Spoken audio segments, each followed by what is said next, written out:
I got to tell you now. I'm in a restaurant in the Bronx, Joe and Joe's. Now, I wind up getting pinched in '01. Yeah, right after 9/11, December of '01. But for about a year and a half, I'm with these two organized crime detectives who are in the crew already. I have no idea who they are. We've talked about that. But let me just tell you something. It's coming towards, I'm going to say, we're probably a year away if we're going to get arrested. Well, we wind up getting arrested, but this talk started to go out, whisper around that these two guys, I was starting to be asked, what do you think? What do I think? You're fucking asking me now what do I think? I already did things with them. Long story short, somebody gets an idea because their thing, Mike, is they were supposed to be running guns and they had all swag. Okay, it turns out they were organized crime detectives, but my guy says to this guy who went by the name Rick, that's what everybody thought his name was. Rick, we should have fucking known right there. But anyway. Right there, Rick. Yeah, Rick. I got introduced to him as Rick. I got introduced to him as Rick. And my buddy says to him, listen, I got something to do tonight. But he tells me what he's going to do. And he says to me, and he told a few people, we were having dinner, we were in front of the company for something. And he says, listen, I'm going to tell Rick that I need a pistol. So, all right. He says, but he's telling us, he goes, the reason why I'm asking for it, so, because if he doesn't get me one, I'm going to ask him for his. Right. So now before that, my brother Joey says to me, this guy looks like a cop. He smells like a cop. Within 5 minutes, my brother Joey knew he's a cop. Yeah. My brother says he carries a fucking 9mm just like a cop. And so then my buddy gets the idea. He's going to tell him if you can't get him a gun, which that was their thing. They were running guns.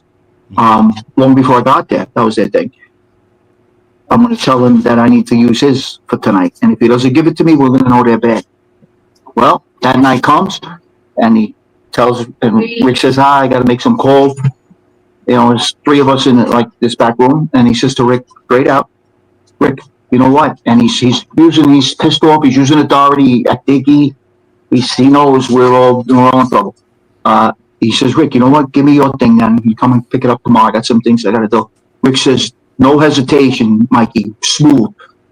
John, I can't. No, I know. I got something I got to do. You want me to bring in those envelopes? I got shit I got to do. Nah. And he never gives it to him. And Rick leaves, and he was with a guy, John, who was part of the crew, too, who was also an organized crime detective. They leave. He turns to me and this guy, Frankie, and he says, I guess we're all fucked, huh? There's your answer. Yeah. What I really wanted to say was thanks for fucking sending me with him for fucking 3 years. Yeah, jeez, man. Good. But, listen, of course that goes through your mind. And what did you end up ending on? They got Mikey at the end. They wind up getting me with extortion, and it wind up getting dropped down to coercion. Okay. Let me tell you what separated that. I was with these guys for at least 2 years. These two guys, when I say with them, be around them often. They were guys that would be around, say, once a month. Wherever we were, they'd come by, drop off the envelope. But when there were things that my guy would say to me, do me a favor, take these two with you, like that kind of thing, and go talk to this guy. He's really behind. So I got caught up with them because he wanted me to take them with me when I would go speak to people to show that I had two guys with me. You understand? Yeah, you got somebody with you. Yeah. Right. When, honestly, I would have never wanted them with me. That's a fact.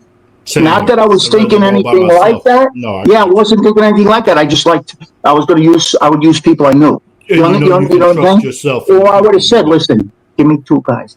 Now, what separated me from getting a guaranteed 7 was that with these repeated conversations with this one person that they were privy to all the time, they were mic'd up. It all came out later. I never once said to the person that I was collecting from that if he didn't take care of the bill, something bad was going to happen. And Mike, that could have easily happened. Easily. Because it's happened a million times for a lot less. this was real money that this person owed, a real business, and they were truly in business together. It got ugly. My thing is to handle it. So I'm going to your office in Manhattan, Midtown Manhattan, big office, one of the skyscrapers, huge. They're with me, 3 or 4 different times, and I'm telling the people, listen, what put me in trouble is because I said, tell so-and-so the first time, this bill ain't going away and neither am I. But I never said the second, third, and fourth time that I went there with them, when I did grab them, listen, if you don't straighten this out, you're going to end up in the fucking trunk, this, that, or anything else. And which, Mike, is the easiest thing to say in that life. Sure. That's the easiest thing to say in that life because they got to know you're serious. Reaction. That's right. Right. And maybe you got to lay it on sometimes to make and exaggerate. Maybe you're willing to go there, maybe you're not. But I was told in this case, don't do any of that. So I told you, I always said from day one, I took orders well. Yes. I was told, don't threaten nobody, don't say anything silly. Just let them know the bill's not going away. Right.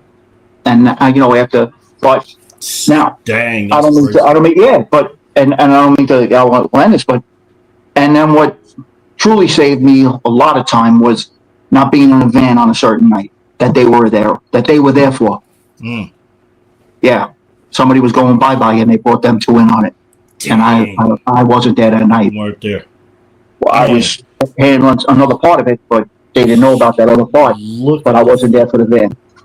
And thank God, none of these things happened anyway. But, Mike, when we got pinched, I'll tell you, man, when we got pinched, I sat in that, and here's your brain, your mind at that time. I had children, a wife. My wife was 8 months pregnant with the youngest, and I'm with my guys, and we fucking all locked up together. And I'm immediately saying to myself, I didn't know what they had. I'm saying to myself, I could do 10, 15 years. I'm telling you, that's your mindset because you got to I had to put my mind there because when you put your mind there, ain't nothing going to creep into your mind about it doing anything. You signed up for something. You now live with it. Know that's what's going. Now live with it. That's why I have a hard time understanding. Anyway, I'm sorry, Bob. Listen, man, let me tell you. I thought I shared that with you. I was hanging out in the street, man. Yeah. The dudes that I hung out with had all already done 5 or 10 years.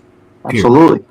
They told me from the beginning, you need to be prepared for 5 to 10 years. Come with it. It's crazy. Guys almost, I'm going back to, guys almost, I'm not going to say they want to go away, but it fast tracks you, Mike, when you get to prove who the fuck you are as a man. Meaning, you signed up for something, you did the right things. I always said this, you shouldn't look for a trophy. You don't deserve no patches because you signed up for something, right? So don't come home looking for something. And don't come home bragging about something because there's nothing to brag about.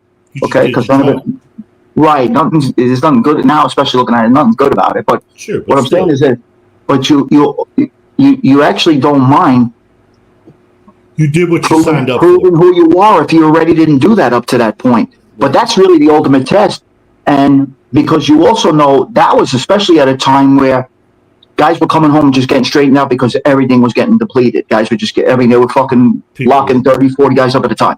Disappearing, in those years, 97, 98, 99. You know what I mean? You knew the reward of that would be. Yeah, I mean, let's face it.